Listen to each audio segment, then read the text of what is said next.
Fala galera, aqui quem fala é o professor Felipe Carmelo e nós estamos iniciando mais um vídeo no canal.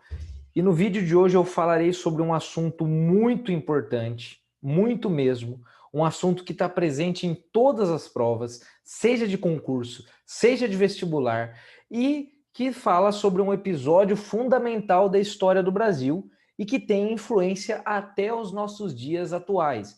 Eu falarei hoje sobre a famosa Era Vargas, né? Período em que o Getúlio Vargas governa o Brasil ininterruptamente durante 15 anos consecutivos, de 1930 até 1945, tudo bem? Então, lembrando que a chamada Era Vargas é a primeira passagem de Getúlio Vargas como chefe de governo aqui no Brasil, tá? Vamos lembrar isso porque tiveram duas passagens de Getúlio Vargas como chefe máximo do Poder Executivo aqui no Brasil. Essa primeira que é conhecida como Era Vargas, e depois a fase democrática, quando ele é eleito de fato presidente da República, e aí termina com o suicídio dele lá em 1954, né? Então, primeira coisa que vocês precisam saber, a Era Vargas, então, ela vai de 1930 até 45, e nesse período Getúlio Vargas governa o Brasil de três formas diferentes. Por isso que nós vamos dividir esse período de 15 anos em governo provisório, governo constitucional e ditadura do Estado Novo, tá? Outra coisa que é importante lembrar, durante esses 15 anos que Getúlio Vargas fica no posto máximo da política aqui no Brasil, ele não é eleito em nenhum momento pela população. Getúlio Vargas só é eleito pela população presidente mesmo na sua segunda passagem lá em 1950. Aqui não. Nesses 15 anos, ele vai dando um jeito de chegar, dá um jeito de chegar ao poder e vai dando um jeito de permanecer. Então, antes de começarmos aqui, eu coloco um material para vocês terem uma visão geral do que foi a Era Vargas, tá? Das suas fases principais. Eu tenho já um vídeo no canal sobre a Era Vargas, mas é um vídeo bem mais antigo. Estou fazendo esse para dar uma atualizada, para acrescentar, né, esse bem mais completo do que o outro, tá? E estou usando aqui um material que eu montei para vocês conseguirem visualizar bem e anotar o que é de mais importante desse período fundamental da nossa história. Então, de 1930, né, da tomada de poder ali com a Revolução de 30 até 1934, nós temos o chamado governo provisório, que é quando Getúlio Vargas vai lançando as bases do seu projeto autoritário e modernizador de poder. Tá? E nós vamos falar, então, das características principais. Fiquem tranquilos que nós vamos entrar em cada um desses momentos. Depois vem o governo constitucional, porque a partir de 1934 é elaborada uma nova Constituição para o Brasil. De 30 a 34, ele governa sem Constituição. A partir de 34, uma Constituição, governo constitucional. Tá? E depois de 37 a 45, a ditadura do Estado Novo. Uma coisa que é importante vocês terem em mente, desde 1930, Getúlio Vargas é autoritário. É que de 37 a 45 aí é uma ditadura das mais ferrenhas, né? Extremamente fechada, centralizadora, mas isso não quer dizer que os momentos que vieram antes não são autoritários, tá? Vocês vão ver muito bem isso.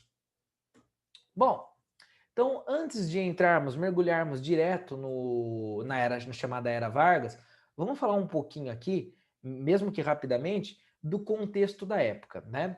Então, gente, durante a década de 1920, a chamada República Oligárquica começa a entrar em crise, tá? Em decadência. Basta vocês verem o número, a quantidade de movimentos sociais que vão tomando as ruas do Brasil, né, nas principais cidades do Brasil, na década de 1920, e vamos também lembrar do movimento tenentista, né, que ganha muita força durante a década de 1920, com a Coluna Prestes, com o movimento do 18 do Forte de Copacabana, né, e outros, uma tentativa de revolução aqui em São Paulo, em 1924.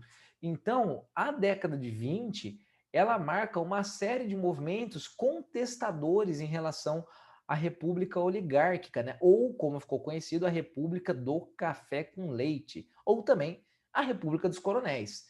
Tá? Então, vocês não podem esquecer que nesse momento da história do Brasil, o Brasil tinha uma Constituição na qual previa o voto aberto, tá? Então o voto não era secreto, os analfabetos eram proibidos de votar, não chegava a dar 5% da população brasileira o número de eleitores. O voto não era obrigatório, tá? Então muita gente acabava nem preferindo nem votar, até porque a violência era comum no dia das eleições, né? Então nós tínhamos o famoso voto de cabresto. Então os coronéis, né, os grandes latifundiários que tinham títulos de coronéis, eles muitas vezes usavam da violência, das ameaças ou da chantagem para que as pessoas que viviam e dependiam de alguma forma dele. A gente não pode esquecer que estamos falando de um Brasil rural.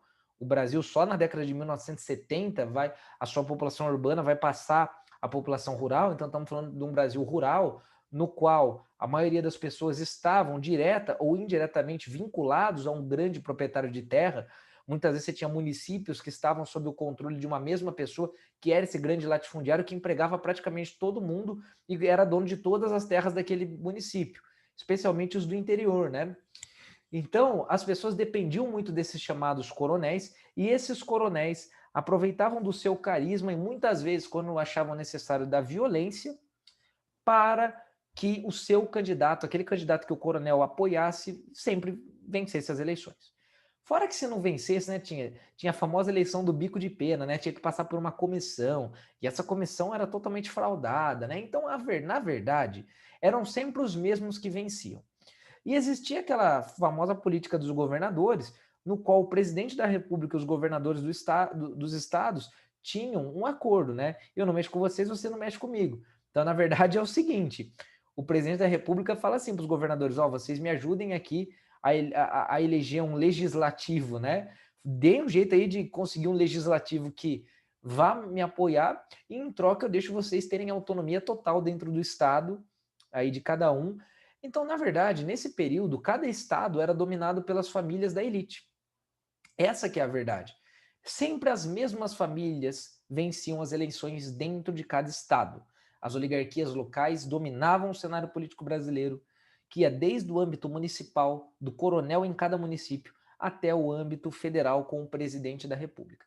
E na presidência da República havia um certo acordo entre o Partido Republicano Mineiro e o Partido Republicano Paulista, né, o PRM e o PRP, no qual eles revezavam a presidência da República. Nem sempre isso deu certo, viu? Mas no papel eles tentaram isso algumas vezes. Mas enfim, né, o último presidente dessa chamada República Oligárquica foi o paulista Washington Luiz. Na verdade, não era paulista, ele era carioca, mas fez sua carreira política em São Paulo, então foi eleito presidente, né? Eleito, a gente sempre coloca eleito bem entre aspas, porque você pega os presidentes desse período, eles eram eleitos com 100% dos votos, 99%. A gente sabe todo tipo de fraude que acontecia, né? Mas enfim, ele foi eleito pelo PRP, Partido Republicano Paulista, que era o partido ligado aos cafeicultores de São Paulo. Vale lembrar que mais da metade do PIB brasileiro vinha da exportação do café. E o Washington Luiz, ele vem com uma proposta modernizadora, né? Um cara menos autoritário. Vamos lembrar que o governo anterior ao dele tinha governado em estado de sítio, praticamente o governo inteiro, né? Então, se tinha uma coisa que o Brasil não vivia nesse momento, era uma democracia. Governos extremamente autoritários, né? Enfim, e ele vem com essa proposta de modernizar, de cessar com as perseguições religiosas. O PCB, por exemplo, o Partido Comunista Brasileiro, era muito perseguido, os tenentes, né? E ele vem com essa proposta de modernizar e pacificar internamente o país. E, em certo aspecto, ele consegue no primeiro momento, né? Ele adota algumas medidas não populares, então ele corta gastos públicos, ele tenta estabilizar a moeda do Brasil, tá? E só que assim, em 29 vem a crise, a famosa quebra da Bolsa de Valores, e acaba com os planos do Washington Luiz, né? E uma crise que atinge em cheio o Brasil. Afinal, o principal comprador de café brasileiro era os Estados Unidos da América, que quebraram, né, em outubro de 1929. Então, a crise econômica vai piorar a situação das oligarquias, né, do governo oligárquico aqui no Brasil. A crise política já era grande, só que agora vem uma crise econômica para complementar. E o Washington Luiz vai tomar uma medida que vai piorar ainda mais a crise política. O Washington Luiz, quando ele estava para deixar o cargo dele, qual que era o acordo? Ele iria apontar um candidato do PRM, Partido Republicano Mineiro, que com certeza seria o próximo presidente da República. Só que ele rompe com isso. porque ele tinha aquela visão de que só um paulista continuaria o projeto dele. E ele tinha lançado aquele projeto de estabilização da moeda, tinha lançado várias medidas na economia. E ele, Washington Luiz, sendo um paulista orgulhoso naquele momento, como a maioria dos paulistas, que se colocavam como a locomotiva do Brasil, somos a locomotiva, somos a principal elite, então só nós podemos resolver os problemas, ele vai lá e não confia em em um outro candidato de Minas Gerais se tornando presidente. Então ele lança como seu sucessor o então governador de São Paulo, Júlio Prestes. Júlio Prestes era governador de São Paulo, do PRP, aliás, todos os governadores de São Paulo durante a República Oligárquica foram do PRP, por que será, né? E ele lança o Júlio Prestes. Quem se sente traído? O Partido Republicano Mineiro. A elite cafeicultora de Minas Gerais se sente traída, porque pelo acordo eram eles os próximos, e não outro paulista. Então, o que acontece nesse momento?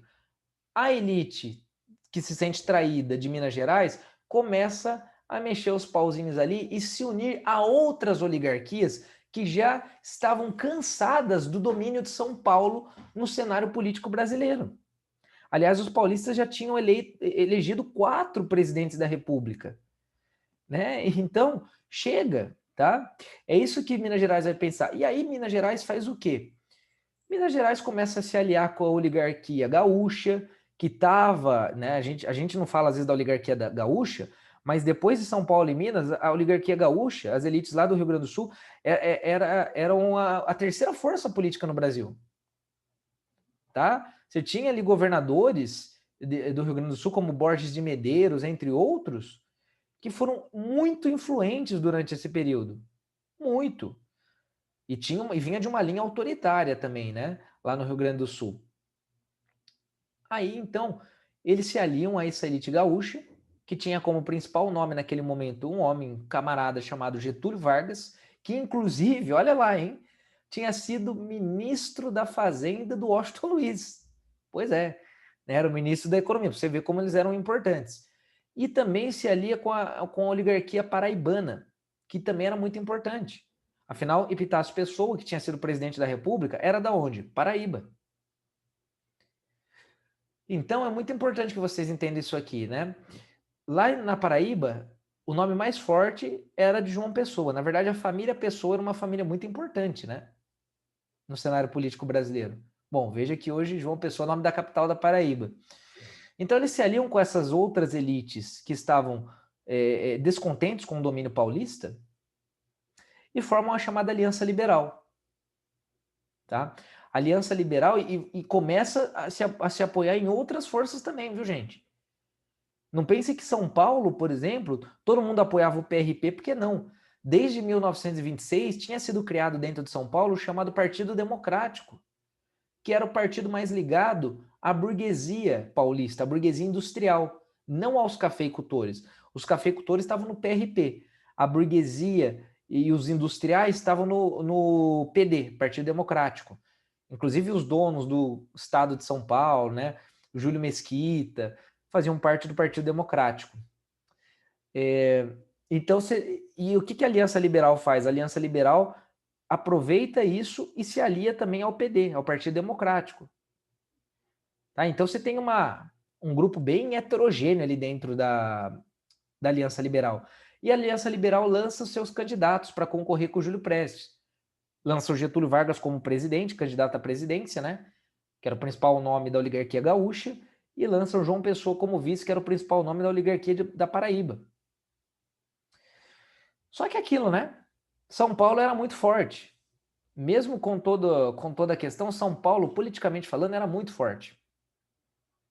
Resultado, São Paulo vence. Mais uma vez, São Paulo, para ser mais específico, o PRP, né? Vence. O PRP vence, Júlio Prestes vence. As eleições elas aconteciam no começo do ano e o presidente e o vice só tomavam posse no final, em outubro, quer dizer, em novembro. Então era um tempo grande, né, da eleição até a posse. No começo de 1930, Júlio Prestes vence. Claro que a Aliança Liberal vai acusar o Júlio Prestes de fraude. Ah, ele fraudou as eleições. É verdade? Claro que é. Mas claro também que os membros ali da Aliança Liberal também fraudaram eleições. Gente, o Getúlio Vargas cansou de vencer eleições fraudadas lá no Rio Grande do Sul. O Getúlio Vargas também usava o voto de cabresto, também usava dos mecanismos. O João Pessoa cansou de vencer eleições na Paraíba fraudando e usando o voto de cabresto. Então aqui não tinha nenhum santo, não, tá? O fato é que o Júlio Prestes vence, a Aliança Liberal não engoliu. Mas aí tem um episódio que vai causar uma reviravolta muito grande nesse meio tempo, em 1930, que é o assassinato de João Pessoa lá na Paraíba, que não teve nada a ver com o PRP.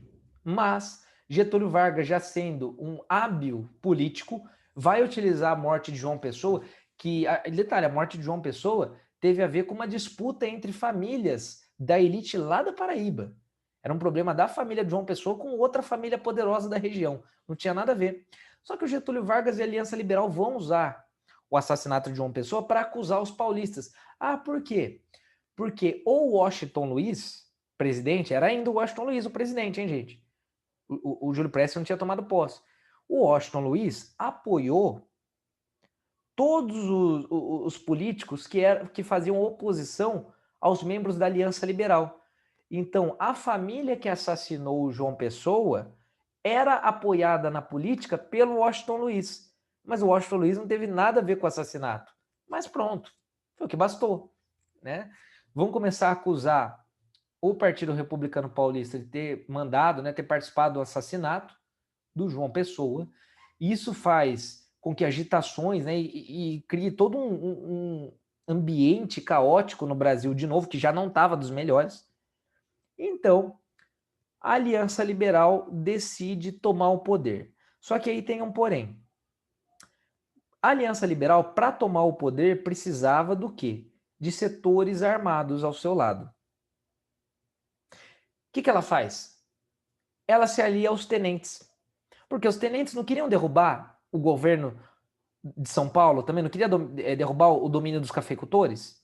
Então, os tenentes, que eram aqueles jovens do exército, que queriam eleições, que defendiam, né, eleições limpas, que defendiam a tirada dos corruptos do poder, que defendiam o voto secreto, não eram isso que eles defendiam, basicamente? E muito mais outras coisas que a gente vai falar depois? Então, a Aliança Liberal chega para os tenentes e fala, ó, se a gente chegar ao poder, a gente coloca tudo isso que vocês estão querendo aí, voto secreto, fim de fraudes nas eleições, beleza. A maioria dos tenentes vão apoiar a Aliança Liberal. O chefe dos tenentes, o principal chefe naquele momento, o principal líder, não vai apoiar, que era o Luiz Carlos Prestes. Por quê? Luiz Carlos Prestes, a essa altura, já era um comunista declarado.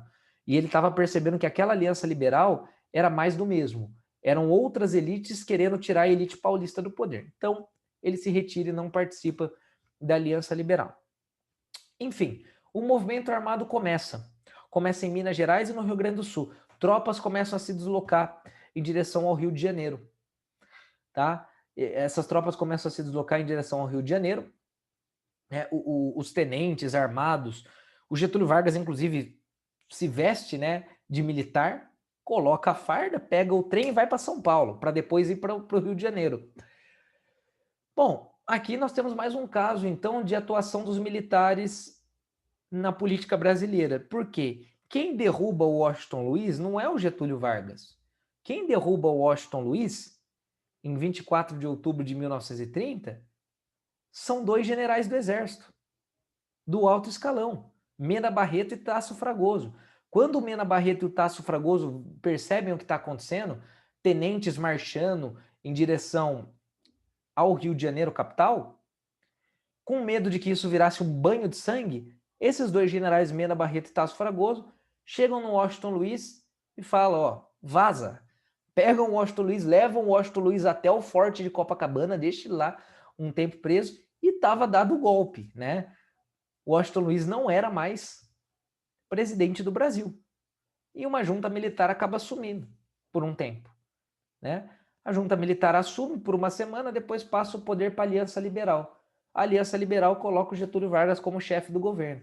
E assim começa a Era Vargas. Então, gente, percebam, em 1889, quem proclamou a República no Brasil? Os militares.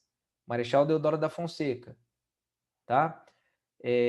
Depois foi o Floriano Peixoto, o segundo presidente, né? Aqui, mais uma vez, os militares atuam na política e mudam os rumos da política, agora colocando Getúlio Vargas no poder. E Getúlio Vargas, quando sobe ao poder em 1930, nós temos a primeira etapa, então, da chamada Era Vargas, que é o chamado governo provisório. Por que esse período é chamado de governo provisório? O que é algo provisório? É algo que não é fixo, é algo que está ali provisoriamente, é algo que não é oficial. Por que esse governo não é um governo considerado oficial? Porque Getúlio Vargas chega ao poder, rasga a Constituição, né, anula a Constituição vigente, só que não faz outra.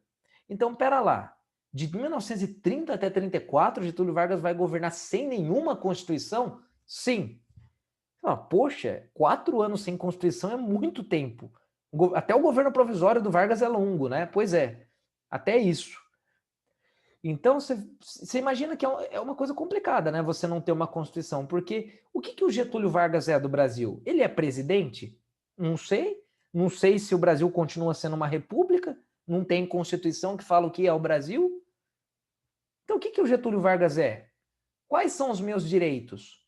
Quais são os meus deveres? O que eu posso? O que eu não posso? Eu posso votar? Quem pode votar? Vai ter eleição? Não sei. Não tem Constituição. Vocês percebem como é um negócio muito complicado? Enfim, uma das primeiras medidas do Getúlio Vargas ao chegar ao poder é tentar resolver o problema econômico, que era terrível, crise de 29, estoques e estoques de café sobrando no Brasil, porque não tem quem comprar. O que ele faz? Compra o estoque de café e manda queimar. Comprar o estoque de café já era uma prática conhecida, né? Já era uma prática desde o Convênio de Taubaté, de 1906. Agora, comprar o estoque e queimar, isso era novidade. E mais, ele vai mandar queimar vários pés de cafés para evitar superprodução. Alguns cafeicultores paulistas vão se sentir humilhados. Imagina o governo mandando queimar seus pés de café? Então, a gente não pode esquecer que a elite paulista já tinha sido tirada do poder e agora ainda via o Getúlio Vargas, o cara que as tirou do poder, mandar queimar os pés de café. Enfim, ele cria o Conselho Nacional do Café para supervisionar e evitar superproduções novamente. Getúlio Vargas cria o Ministério do Trabalho, Indústria e Comércio, que era o mesmo. Por quê? Qual que era o objetivo do Vargas? Diversificar a economia. O Brasil tinha uma economia voltada, era uma economia agroexportadora. O Brasil tinha indústria em São Paulo e no Rio. Eram esses os dois polos industriais. E mesmo assim não eram grandes polos industriais. Uma das medidas, um dos objetivos do Getúlio Vargas é industrializar o Brasil, para ficar cada vez menos dependente do café. Então ele cria o Ministério do Trabalho, Indústria e Comércio.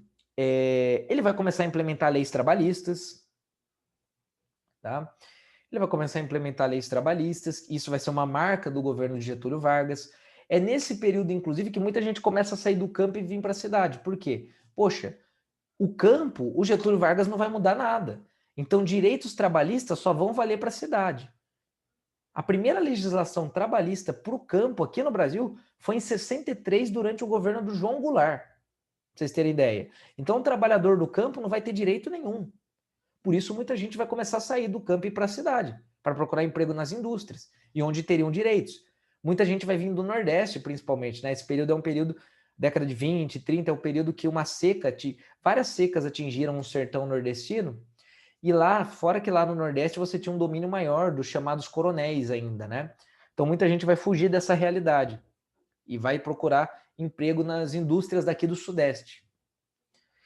Bom, o Getúlio Vargas, politicamente falando, ele tinha grandes desafios aqui já no governo provisório.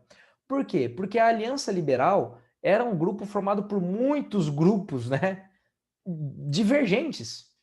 Então você tinha ali o Partido Democrático Paulista, você tinha a elite gaúcha, a elite paraibana, a elite mineira, os tenentes. Muito, muito difícil.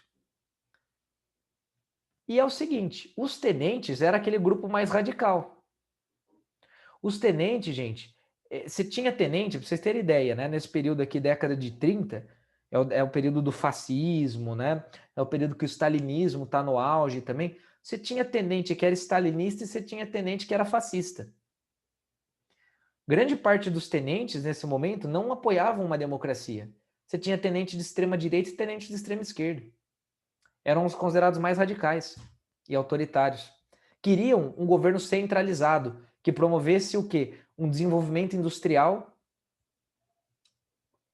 e varresse a corrupção. Agora, você tinha grupos que eram liberais democratas, como, por exemplo, o Partido Democrático de São Paulo, que vai, inclusive, se sentir traído conforme Getúlio Vargas vai centralizando o poder. Por exemplo, uma das medidas do Vargas, logo no governo provisório, é começar a tirar os governadores dos estados e nomear tenentes como interventores no lugar dos governadores. Então imagina, você tira um governador, por exemplo, tira o governador de São Paulo e nomeia um interventor no lugar. Quem que era esse interventor? Um tenente. Alguém de confiança sua e que, se fosse necessário, usaria da força para controlar a situação dentro do Estado. Óbvio que isso vai causar confusão. E óbvio que aqueles grupos democratas, como o Partido Democrático Paulista, quando olham essa situação, começam já a romper com o Vargas. Só que o Vargas vai tentar fazer de tudo, né? Conseguir acenar para todos os lados, como era muito característica do Vargas, né? O Vargas dançava conforme o ritmo, né? Conforme a música. Mas aí estoura a bendita da Revolução Constitucionalista de 32 em São Paulo. Por quê? Por dois motivos principais. Primeiro, que os paulistas já estavam descontentes com Vargas nomeando interventores no lugar dos governadores. Ou seja, imagina como que o PRP se sentia. Nos tiraram do poder e agora não querem nem permitir com que nós elejamos nossos governadores, porque o PRP dominava o governo de São Paulo até então também, né? Então você imagina como esse pessoal vai se sentir. Nem governador de São Paulo vai poder ter mais. Então São Paulo, que era a elite, né, do Brasil naquele contexto e estava acostumada a dominar o cenário político, agora foi jogada para escanteio totalmente, né? Então eles vão se sentir incomodados. E aí tem uma aliança improvável contra o Vargas, do PD com o PRP. Porque o PD se sentiu traído pelo Vargas. Vai chegar para o PRP e falar, olha, nós temos um inimigo em comum. Vamos deixar de lado nossas desavenças agora para lutar contra o domínio desse déspota Getúlio Vargas. E aí, além da questão da intervenção, tinha a questão da Constituição. Poxa, o Vargas estava 2 anos no poder e ainda nada de Constituição? Era algo muito arbitrário. Então, os paulistas começam a se manifestar a favor de uma Constituição e contra o fim da nomeação de interventores para o Estado. Por isso, Revolução Constitucionalista. A polícia entra atirando numa manifestação, mata 4 jovens paulistas que estavam defendendo pacificamente a Constituição. Morrem Martins Miragaia, Drauzio Camargo, o que vai dar início a uma luta armada dos paulistas contra o governo de Getúlio Vargas. Isso começa dia 9 de julho de 1932, a luta armada. Os paulistas começam a convocar a população. Então veja nesse cartaz aqui, pedindo para você se alistar, né? O soldado apontando para quem está vendo o cartaz. E aqui a famosa imagem de um bandeirante paulista enorme segurando Getúlio Vargas, mostrando que São Paulo, representada pelo bandeirante, né, que nesse contexto do início do século XX foi heroicizado para exaltar a superioridade paulista perante as outras regiões do Brasil. Olha o tamanho do bandeirante paulista perto do Vargas, ou seja, São Paulo é muito maior que Getúlio Vargas. É isso que esse cartaz está mostrando. Abaixo a ditadura, né? Ou seja, estão chamando o governo de Getúlio Vargas de ditadura. Bom, foram 3 meses de conflito, Revolução Constitucionalista, e não dava para comparar, né? Os paulistas sofrem um massacre militar. Alguns colocam que mais de 1.000 pessoas morreram na Revolução Constitucionalista, outros falam que 900 e alguma coisa, né? Os números são um pouco incertos, mas muita gente morreu. Foi um movimento violento e principalmente os paulistas morreram. Mas se foi uma derrota no campo militar, não foi uma derrota no campo moral e político. Porque em 33, no ano seguinte, Vargas convoca uma Assembleia Constituinte. Ou seja, o Brasil teria uma Constituição. E antes disso, Vargas cria um Código Eleitoral, ainda em 1932, que estabelece o voto secreto no Brasil. E, pela primeira vez na história brasileira, o voto feminino. Ah, todas as mulheres vão poder votar? Não. Mulheres casadas tinham que pedir para o marido, por exemplo. Solteiras podiam, viúvas podiam, divorciadas não. Olha o patriarcado aqui, né? Mas já é um avanço. O movimento feminista estava batendo forte também nesse período, no mundo, né? Não só no Brasil. Enfim, é elaborada uma nova Constituição para o país. 1934 fica pronta a nova Constituição. Uma Constituição que pode ser considerada liberal para os padrões da época, num mundo que estava cada vez mais autoritário. Se a gente parar para pensar que em 33 o Hitler chega ao poder na Alemanha e em 34 ele se autonomeia Führer, por exemplo. E o Mussolini já estava lá na Itália desde 22 e o Stalin estava lá na União Soviética. Então, para os padrões da época, uma Constituição considerada boa, agradou a maioria dos setores, tá bom? É a primeira Constituição que traz o voto feminino, inclusive, que garante a independência dos três poderes, que estabelece o voto secreto, que traz uma ala só para os direitos trabalhistas. Então, poxa, né? Uma Constituição aí legal, bacana, né, para o momento. E que permite a nacionalização de empresas, que vai ser uma característica marcante do governo Vargas, né? Vargas, ele tinha uma postura no campo da economia que é o que nós chamamos de nacionalismo econômico. Eu vou explicar melhor para vocês isso durante a ditadura do Estado Novo. Bom, agora que há uma Constituição, estamos no governo democrático. Democrático não, né? Democrático é uma palavra muito forte para falar em referência a Getúlio Vargas. Mas estamos no período constitucional. Tem uma Constituição, pelo menos. Não vai durar muito? Não vai, né? Como vocês estão vendo aí, vai durar 3 anos. Mas temos uma Constituição. Só que o mundo ia na contramão. O mundo estava polarizado, gente. Década de 30 é a década que vai iniciar a Segunda Guerra Mundial. É a década da Guerra Civil Espanhola, em 36. 39 começa a Segunda Guerra Mundial. É o período que o Hitler vai começar a conquistar e invadir territórios na Europa. Então, essa polarização chega até o Brasil. Eu não falei para vocês que os tenentes, você tinha tenente que era de extrema direita e tenente de extrema esquerda. E o Vargas foi arrancando os tenentes do governo dele. Por quê? Porque ele estava vendo que com os tenentes, que eram muito radicais, ia ser difícil governar. Só que o que acontece com esses tenentes? Vocês acham que eles desaparecem? Não. Vão para partidos de extrema direita, extrema esquerda. Por exemplo, é nesse período que é fundada no Brasil a Ação Integralista Brasileira, fundada por um homem chamado Plínio Salgado, que vai ter como inspiração a Itália fascista de Mussolini. O lema da Ação Integralista Brasileira era Deus, Pátria e Família. De forte discurso anticomunista, nacionalista. Andavam uniformizados, eram os camisas verdes, igual os camisas negras lá do Mussolini na Itália. Tinha um símbolo que representava a somatória, o sigma, como se fosse lá o fátio italiano, né, que representava a somatória e a coesão também. Tinha até um grito, Anauê, né, pregava essa coletividade, era antidemocrático,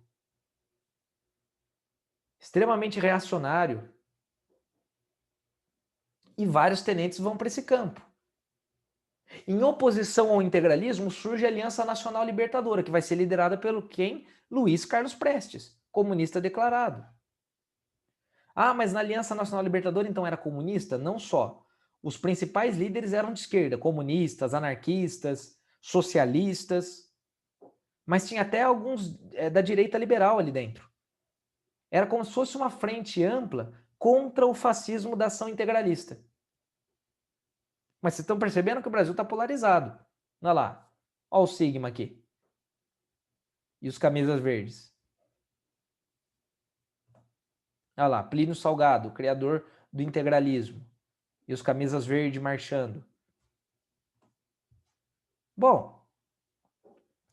Aí, em 1935, em meio a tudo isso, acontece uma tentativa de tomada de poder pelos comunistas. Começando lá no Rio Grande do Norte, passando pelo Rio de Janeiro. Esse episódio ficou conhecido como a Intentona Comunista, liderado por Luiz Carlos Prestes. Mas acaba dando errado. O movimento foi rapidamente sufocado, Luiz Carlos Prestes preso, sua esposa Olga Benária presa, estava grávida, era judia, era comunista e é deportada para a Alemanha nazista. Olha que terrível, ó. E alguns falam que Vargas era bonzinho. Assistam ao filme Olga, o filme brasileiro. Vargas manda a Olga grávida lá para a Alemanha nazista, e ela vai morrer no campo de concentração. Deu à luz no campo de concentração. A filha dela, a Anita Prestes, está viva e é historiadora aqui no Brasil. A sua mãe morreu no campo de concentração. E o Getúlio Vargas consegue fortalecer muito sua figura. Por quê? Cada vez mais ele aparece como o único caminho viável. Então, de um lado você tem os integralistas, do outro lado você tem os comunistas tentando tomar o poder. Poxa, a única solução sou eu. É isso que Getúlio Vargas vai lançar para a população. A gente não pode esquecer que o Vargas conversava diariamente com a população brasileira através do rádio. Lembra da Voz do Brasil? Existe até hoje, criada por Getúlio Vargas, para fazer propaganda para o governo. Getúlio Vargas se coloca como o único caminho viável. Pela primeira vez na história se tinha um presidente, né, que dialogava diretamente com o trabalhador. Todo o discurso dele começava como? Trabalhadores do Brasil. O primeiro presidente da história do Brasil que vai olhar para essa camada popular, essa massa pobre de trabalhadores e vai criar direitos trabalhistas. Então, claro que a massa está com ele. Isso é claro. Ah, mas ele era autoritário. Gente, as pessoas pobres querem colocar arroz e feijão na mesa. Querem ter o pão para comer, para alimentar a sua família. Você tem um presidente que fala com o trabalhador diretamente, isso é característica do populismo. Fala com o trabalhador diretamente e cria direitos trabalhistas. Bom, Vargas vai usar o anticomunismo para aplicar um golpe. 1937 era ano de eleições presidenciais, mas o clima estava estranho. Pairava no ar um cheiro de golpe. Getúlio Vargas estava cada vez mais apelando para o anticomunismo, criando medo na população. E os candidatos à presidência já tinham até se lançado. Mas aí vem um episódio no qual um suposto golpe comunista teria sido descoberto aqui no Brasil. O chamado Plano Cohen. Depois, bem depois, ficamos sabendo que esse documento, o Plano Cohen, foi um documento forjado por um general do Exército, Olímpio Mourão Filho, que não tinha plano Cohen, coisa nenhuma, que não tinha plano soviético de tomar o poder aqui no Brasil, coisa nenhuma. Mas Getúlio Vargas vai falar que um plano comunista foi interceptado e que eles encontraram um documento, inclusive, o Plano Cohen, e que já estava tudo certo para os comunistas tentarem um levante aqui no Brasil. Resumo, ele usa isso de justificativa, fake news, hein? Usa dessa justificativa falsa, forjada por um general do Exército, para cancelar as eleições, decretar estado de sítio e aplicar o golpe. Assim começa o Estado Novo. E aqui nós temos as várias faces de Vargas, né? Em 30 está sorridente, 31 também, porque chegou ao poder, 32 está incomodado por conta da Revolução Constitucionalista, em 33 volta a dar um sorriso meio amarelo, né? Porque agora vai ter que fazer uma Constituição, mas sorrindo. Em 34 a Constituição foi um sucesso, em 35 sufocou a intentona comunista e ganhou ainda mais poder, em 36 começa a endurecer e 37 aplica o golpe, inicia uma ditadura centralizadora ao extremo.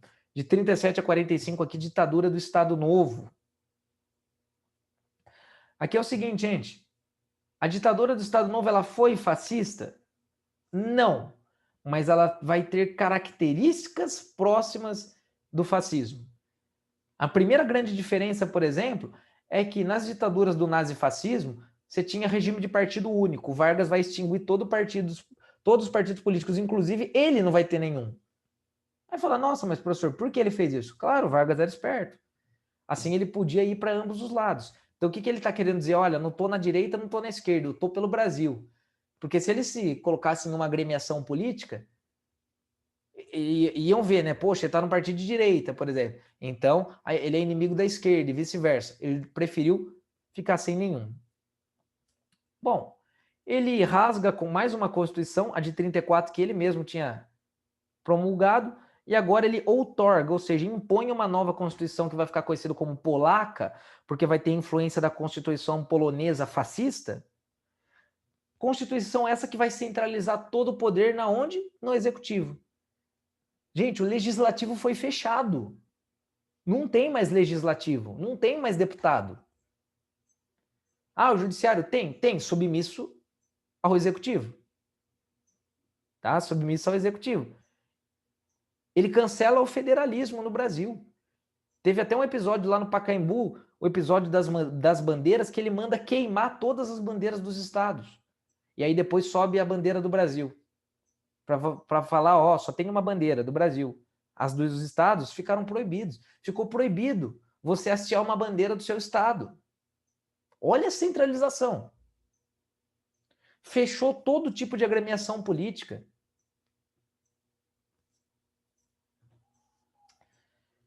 Então, aqui nós temos uma ditadura que vai ter perseguições, mortes, torturas. É um negócio terrível, uma censura ferrenha sobre os veículos de comunicação. Para isso, ele cria o DASP, Departamento Administrativo do Serviço Público, que vai ser o que vai administrar tudo o que acontece. O DOPS, muita gente fala do DOPS na ditadura militar. Já tinha ele aqui, viu? O DOPS foi muito utilizado já na ditadura do Estado Novo, que era a polícia política, né? Era aquele pessoal que prendia, levava para interrogar, torturava, matava nos porões. É a polícia política. E o DIP, famoso Departamento de Imprensa e Propaganda, que vai censurar os veículos de comunicação e vai fazer uma propaganda forte para exaltar a figura de Getúlio Vargas. Toda boa ditadura investe muito em propaganda. Sem uma boa propaganda, não existe uma boa ditadura. Você tem que mostrar que está tudo bem, você tem que mostrar que o líder é um grande nacionalista, amigo da nação. E é o que o Vargas vai fazer. Então, veja aí, isso aí é uma cartilha escolar. Getúlio Vargas estava até na cartilha escolar das crianças. Olha o apelo para o nacionalismo e para a juventude. Gente, isso aqui é característica de propaganda nazista. Pega as propagandas do Hitler. Seguiam essa mesma temática aqui. O nacionalismo, o apelo para a juventude, o apelo para o carisma do líder, sempre sorrindo, sorrindo para a juventude, que representa o futuro da nação. E sempre o apelo para as muitas bandeiras do Brasil, né? É durante o governo do Estado Novo que os desfiles do 7 de setembro, né, os desfiles cívicos, a figura do Tiradentes como herói nacional vão ganhar ainda mais força. Aqui, o apelo para criação e exaltação de símbolos nacionais. Faz parte. E claro que Getúlio Vargas, não sendo bobo nem nada, no governo, na parte mais autoritária do seu governo, o que ele faz? Cria mais e mais direitos trabalhistas. Se inspira, inclusive, na carta de trabalho ou da Carta del Lavoro, lá da Itália fascista. A legislação trabalhista do Estado Novo foi inspirada no fascismo. Getúlio Vargas traz para cá o que o Mussolini tinha criado lá na Itália, chamado de corporativismo, no qual o Estado media, arbitra os conflitos entre patrão e trabalhador. O Estado, vamos lembrar, gente, eles eram totalmente contrários à luta de classes. Então, o Estado cria direitos trabalhistas, mas o Estado proíbe qualquer tipo de greve ou manifestação. Ah, eu tenho um problema com o meu patrão, não concordo com isso, aquilo. Quem que vai mediar tudo isso? O Estado. Você está proibido de fazer greve, de reivindicar, de fazer qualquer coisa do tipo. Para evitar a luta de classes, a gente não pode esquecer que a ditadura do Estado Novo é uma ditadura totalmente antimarxista, antissocialista, anti-esquerda de uma maneira geral. Igual era a da Itália, por exemplo, fascista. E aí o Vargas cria o famoso sindicalismo pelego, né? Sindicatos do Estado, sindicatos ligados ao Ministério do Trabalho, no qual o presidente do sindicato era alguém de confiança do Vargas. Então, assim, tem sindicato. Beleza, mas esse sindicato não faz greve, por exemplo, né? E nem nada que vai incomodar o governo, porque a pessoa que está ali comandando o sindicato é alguém de confiança do Getúlio Vargas. E claro que o Vargas ele vai dar uma série de benefícios para quem se filiava a esses sindicatos. ligados ao Estado, tá? Em 43 ele cria a consolidação das leis trabalhistas, né? Então compila todas as leis trabalhistas no mesmo documento, cria outras. E é o período também da Era Vargas com maior desenvolvimento da economia através do nacionalismo econômico. Ah, quer dizer que nenhuma empresa de fora entrava no Brasil? Não, não é isso. O nacionalismo econômico ele se pauta no seguinte: o Estado é que coordena para qual setor as indústrias vão. Então, o Estado, por exemplo, uma indústria quer entrar no Brasil, pode? O Estado vai perguntar em qual setor você quer atuar. Ah, nesse setor, beleza, pode. Ah, não, nesse outro é monopólio do Estado. O que era monopólio do Estado? Aqui. A mineração, por exemplo. Getúlio Vargas cria a Companhia Vale do Rio Doce. Então, quem que vai explorar minério no Brasil? Ah, isso aí é monopólio do Estado. Era 100% estatal. Aquilo que ele julgava fundamental ficava com o Estado. O que mais? Indústria pesada, estatal. Produção de maquinários, né? Isso aí ficava com o Estado. Exploração de minério de ferro, siderurgias, metalurgias, Estado. Monopólio do Estado. Tá? Em outros setores aí, empresas de fora podiam atuar. Empresas privadas, né? Podiam atuar. Então é o Estado que direciona, isso é nacionalismo econômico. O Vargas queria substituir as importações. O Brasil era um país que importava demais. Importava demais. O Vargas queria que parasse de depender tanto de importar maquinário de fora. Vamos deixar de ser um país só agroexportador. Vamos começar a produzir nossos maquinários. Substituição das importações. Vargas queria uma siderurgia. E vai conseguir construir. A CSN, né? Companhia Siderúrgica Nacional. Mas aí vai ter uma troca com os Estados Unidos, que eu vou falar com vocês agora. Que é justamente o momento que o Brasil se coloca ao lado dos Estados Unidos na Segunda Guerra Mundial. No início do conflito, o Brasil se manteve neutro quando começou o conflito. E quem olhasse para o Brasil achava que se o Brasil fosse entrar, entraria ao lado do nazifascismo. Por quê? O regime do Getúlio Vargas era muito mais próximo com o nazifascismo do que, por exemplo, o regime da França, da Inglaterra, dos Estados Unidos, que eram democracias. Só que os Estados Unidos começaram a lançar aquela política da boa vizinhança na década de 30. E o presidente Roosevelt dos Estados Unidos começa a se aproximar do Vargas. Inclusive, ele manda encomendar do Walt Disney o famoso Zé Carioca, né? Personagem que representa o malandro brasileiro. A Carmen Miranda, que era portuguesa, mas fez sua carreira aqui no Brasil, começa a fazer shows e um sucesso muito grande nos Estados Unidos. Então, essa aproximação do Brasil e dos Estados Unidos começa a ganhar força. Começa a ganhar força e os norte-americanos, quando começa a guerra, eles tinham interesse aqui no Brasil. O que eles queriam? Construir algumas bases militares no norte e no nordeste do Brasil. E queriam o apoio do Brasil, caso eles entrassem na guerra, né? E entraram em 41. E o Brasil seria um entreposto importante militar para o norte da África. A gente não pode esquecer que muitas batalhas aconteceram no continente africano também durante a Segunda Guerra. E o Getúlio Vargas começa a negociar com o Roosevelt. O que o Getúlio Vargas pede em troca? Então, beleza, vocês querem meu apoio e construir base militar aqui? Beleza. Mas quando acabar a guerra, as bases ficam aqui. Se vocês quiserem apoio nosso, vocês vão ter que treinar nosso exército, ceder armas boas e, o mais importante, que o Getúlio Vargas vai exigir, empréstimo para a construção da CSN, Companhia Siderúrgica Nacional. E adivinha? Roosevelt concorda. Então, o Brasil começa a se colocar ao lado dos Estados Unidos. A Alemanha fica sabendo, começa a atacar navios brasileiros. Cerca de 30 navios brasileiros foram torpedeados por submarinos alemães em 1942. Mais de 1.000 brasileiros morreram nesses ataques. A população começou a exigir que Getúlio Vargas declarasse guerra contra o eixo. E Getúlio Vargas declara guerra contra o eixo em 1942. Mas o Brasil só foi enviar tropas para a guerra em 44. Treinou, usou armamento norte-americano e foi fazer parte da campanha na Itália em 1944 para ajudar a libertar a Itália das tropas nazistas. Olha lá, né, a política da boa vizinhança. A Carmen Miranda e o Zé Carioca com o Pato Donald. O fato é o seguinte, o Brasil ajuda os aliados a vencerem a guerra. Quando acaba a guerra, o Brasil está numa situação extremamente contraditória. O Brasil lutou ao lado das democracias, mas o Brasil era uma ditadura nos moldes nazifascistas em muitos aspectos. Getúlio Vargas ainda tenta contornar a situação, permite o retorno de partidos políticos, faz algumas aberturas, e isso começa a dar margem a um movimento chamado queremista, né? Queremos que Getúlio fique, queremos que Getúlio fique, parte da população começa a apoiar Getúlio, a oposição pensa, ou a gente age agora e tira esse cara do poder, já está há 15 anos, ou não vamos conseguir tirar mais. Vão lá e tiram Getúlio Vargas do poder em 1945, tá? Colocando fim, assim, na chamada Era Vargas.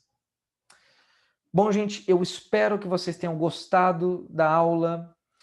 Se gostaram, deixa um like aqui embaixo que me ajuda bastante. Fiquem atentos no canal que mais vídeos virão. Um forte abraço e até a próxima.